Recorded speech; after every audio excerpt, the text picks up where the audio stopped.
My name's Multiplier. Why have I changed my recording setup for recording microphones? But this is an important principle that applies to recording everything. Mostly for recording, but I suppose it's also words are difficult. It's also an important principle that could, yeah, that's fine. It's an important principle that can be applied to almost anything. Let me explain. So, I have a new audio recording setup for the microphone. I have two microphones for recording. I have this one here, which is, I suppose, slightly out of shot. You can see the cable. B-roll. So I've got this microphone here, which is what you're hearing on me now. Words of the microphone you're listening to me now. It's the Sennheiser MK something or other. It's a bit of a this. If it had a shorter name, maybe only 4 letters, I could remember it. But it's got 5 or 6, so I can't. Anyway, it's fantastic. That is one mic I use. The other mic I use is behind me. Look at that for a spin here. You can't see it, but now you can in B-roll. The Electro Voice RE20. Now, I was pretty much only using the RE. Previously, I was using this for everything, the RE20, and then all these boxes in between. It went RE20, cable, cloud lifter, cable, VAS preamp, cable, the sound card, what's it called? The Scarlett Focusrite 6i6, and then a cable that connects that to the computer, and then software, and there's just lots of stuff, and there's so many bits to the recording chain, and therefore so many bits to go wrong. Therefore, whenever I had a problem, and if you follow me regularly, you will know I did run into problems.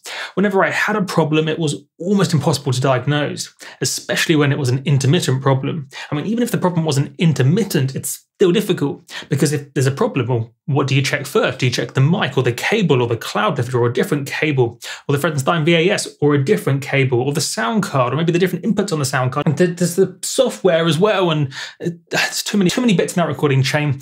I didn't like it. There was also just more to go wrong. Not only was it difficult to diagnose when anything went wrong, I'm pretty sure half the time I was diagnosing things wrong, but it's also just more to go wrong. The more things you have in the recording chain, just on a pure statistical basis, words on a purely statistical basis, stuff's more likely to go wrong. If you have 7 things in a recording chain instead of 3, that's more to go wrong, because 7 is bigger than 3. So the new recording setup is very, very simple. So it basically goes directly from the microphone with one cable into this, which I think you can see from this angle here. Are you even recording? I think so. So yes, the cable, literally one cable goes between the microphone and this guy here, the Mix Pre 3. So literally microphone directly into the box, and equivalently for the RE20 behind me, when I'm sat on the desk, it goes microphone, one cable directly into the box. That's it, which of course is simpler. There's much less to go wrong. And it's simpler, and isn't that just a much better thing to do? And so there's just much less to go wrong, and that is, so much nicer, so much nicer, so much less stressful as well, because I don't have to check a million things and be paranoid that one of the millions of things is going to go wrong.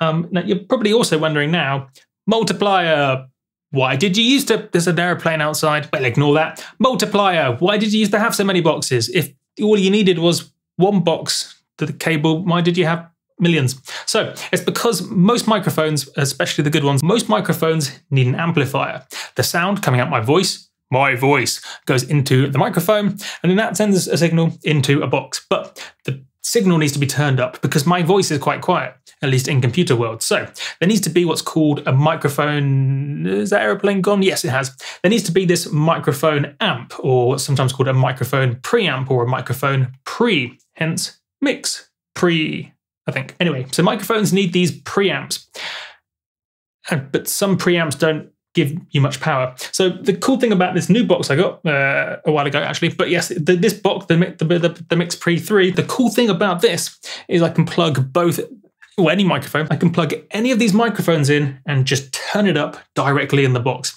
I don't need these additional boxes beforehand. So in the case of the cloud lifter, for example, remember the previous setup was RE20, cable, cloud lifter, cable, and then the mic preamp, which is the Fredenstein VAS over here, insert B-roll. The cloud lifter in between these things was effectively another preamp. I think it was providing either 10 or 15 dB of gain, but I can't remember the exact number, not important. But yes, it's just providing that cloud lifter box, this blue guy, just that additional little bit of extra gain, this additional bit of extra volume. because it needed it. So for example, the RE20 needs a lot more gain than this guy up here. I'll do a separate video on that at another week or so, because that's an important concept too, in fact, which is useful to know. But anyway, so yes, I had all these boxes to make sure everything was turned up enough. And then it even went into the sound card, even though the sound card wasn't actually doing a microphone preamping. But then I needed to stop. I actually needed to go in through a special cable to make sure I wasn't turning on the preamp circuitry, because then you've also got the issue of if you're going through 3 preamps, which I was 2 or 3 years ago, or so it was 2 years ago when I first got all of the long complicated system.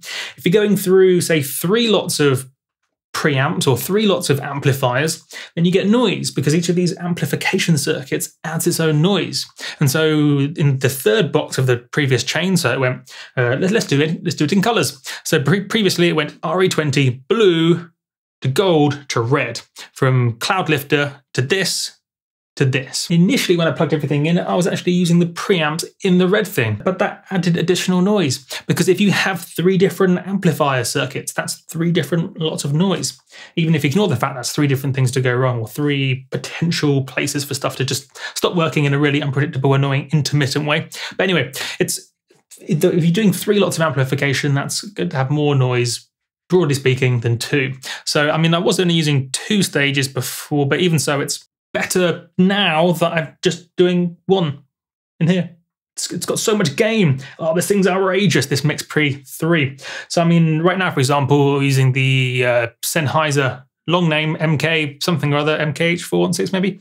I'm at like 45 dB of gain. I've got, this thing can go up to 70. So it's got loads. I could turn it up 30 dB. And still be fine. On the RE20, I go up to like 55 or 60 or something. So even though the RE20 needs a lot of power compared to most microphones, the Mix Pre 3 is more than capable of it. Whereas the other microphone preamps I got weren't more than capable of it. They needed all this additional stuff to happen. And think of it this way. So this one box is a lot more powerful than all the other boxes individually and even combined, I suppose, kind of technically.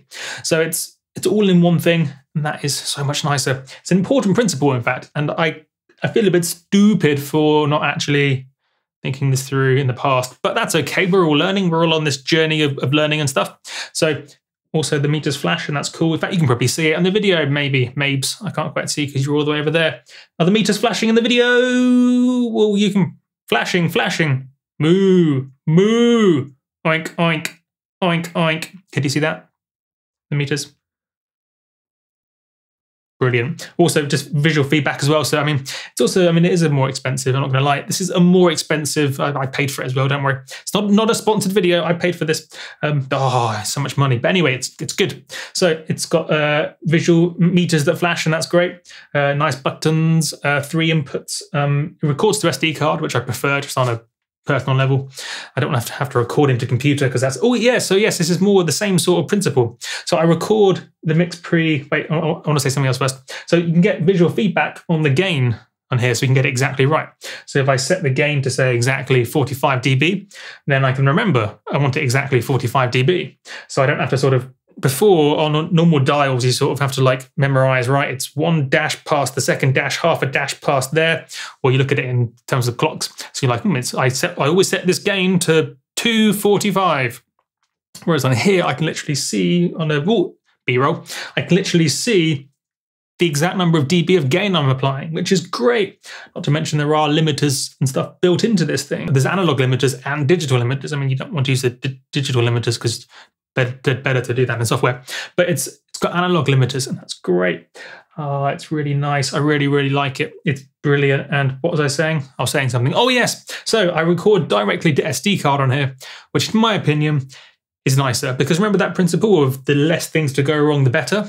Well, I don't trust software. I know some of you are saying, well, don't trust SD cards. Well, I've never had an SD card fail on me yet.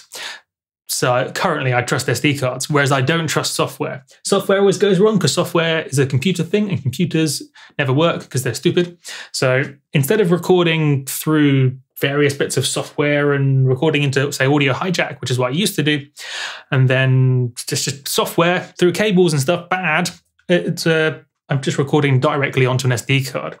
So I put an SD card in the back, it records to the SD card, nice and simple. There's no complicated software involved. Remember, the problems with software come from complexity.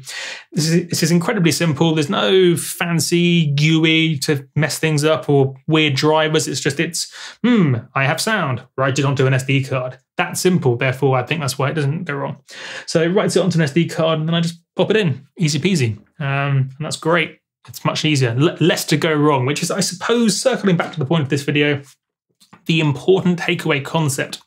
If you're recording things, try to minimize the steps in the recording chain, because the more things you have in the recording chain, the more things there are to go wrong. And probably more importantly, I suppose, when things do go wrong, because things will go wrong, it's so much easier to diagnose when you have 3 things and not 7 or 8 or 9, because especially if the problem is intermittent, it's the most frustrating thing in the world trying to diagnose an intermittent problem when you don't know which one of these many boxes it is, when especially with half of these boxes cost many hundreds of pounds. I mean, cables are easy. You can just swap cables out. Even that's frustrating, and you still got to buy cables, but it's not too bad. If it's like, is it the microphone going wrong or the preamp? Well, if you have 7 boxes, how are you supposed to even test that? At least if, say, with this current recording setup, so I've got this microphone cable box, at least if that went wrong, I could go, why don't I just try a different microphone and use that for a bit? And then I know for certain. I suppose if it's intermittent, you don't know for 100% certain, but I'm pretty confident if you just, okay, what's the best way to think of this? So if you have 7 bits in a chain, it's much harder to rule things out by swapping things in and out. You get the idea. The more things there are in the recording chain, the harder it is to diagnose, because you don't know which one to try. And then you can only really try one at a time to accurately gauge what's going wrong and what's not going wrong. So if you have 7 things in a recording chain and you have to one by one swap things out, that's a lot of things going wrong. You're going to statistically have a bad time, because let's say there's 7 things in a chain, and let's say theoretically they're all equally likely to go wrong. Then if you're swapping them out one by one, I can't even do that maths. And I've got a maths degree. I probably should be able to do that maths. But it's going to be one of those 7, but you don't know which one. So you try one and it's still likely to the problem's still likely to be there. And then you try another one, the problem's probably still likely to be there, and so on and so on and so on. Whereas at least if there's 3 things, you move something out, put it back, and then at least if it's still broken, it's likely to be one. It's easy. If there's less things, it's easier. That makes sense. My name is Multiplier. Take this knowledge, absorb it into your brains. I'll catch you guys in the flippity flip.